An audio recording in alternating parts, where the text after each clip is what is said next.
Okay, question 56. Prove by contradiction the following proposition. When x is real and positive, 4x plus 9 over x is greater than or equal to 12, okay? And the first line of the proof is given below. So you've got this here. There's actually two lines, isn't there? What are they on about? There's two lines here, not one line. But this is what's actually true, right? This is the truth, that this here is greater than or equal to 12. And in order to prove it, we prove by contradiction, okay? We assume actually the opposite can be true for a certain value of x. That's what they say here. Assume that there is a positive and real value of x such that this is less than 12, okay? Only needs to be one value. If we find one value where this is less than 12, then that statement is false, because this statement is saying, look, when x is real and positive, when x is all of those numbers.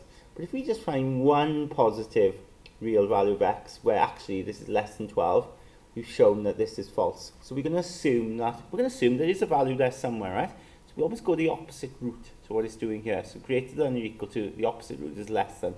And we're going to assume, no, there is an x value here. So if we work with this, okay, that they've given us here, this first line, and what I do then is, to work with this, I would multiply through by x, okay? I would do that, because if you multiply through by x, that will become 4x squared. And of course, this becomes 9x over x, and this becomes 12x. And the reason why I've done that is because the x's will cancel, won't they? So I end up having 4x squared plus 9 less than 12x, so it's much nicer. What I do then is get everything over the other side, okay? So this will be 4x squared minus 12x plus 9 is less than 0.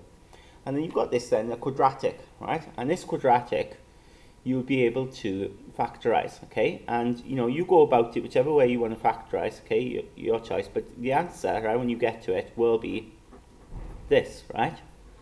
Okay, this is what you get when you factorize it. And it's no coincidence that the both brackets are the same, okay? It's no coincidence at all. When this sort of is set up with proof by contradiction, you end up with this, you are going to have duplicate brackets. They are going to be identical.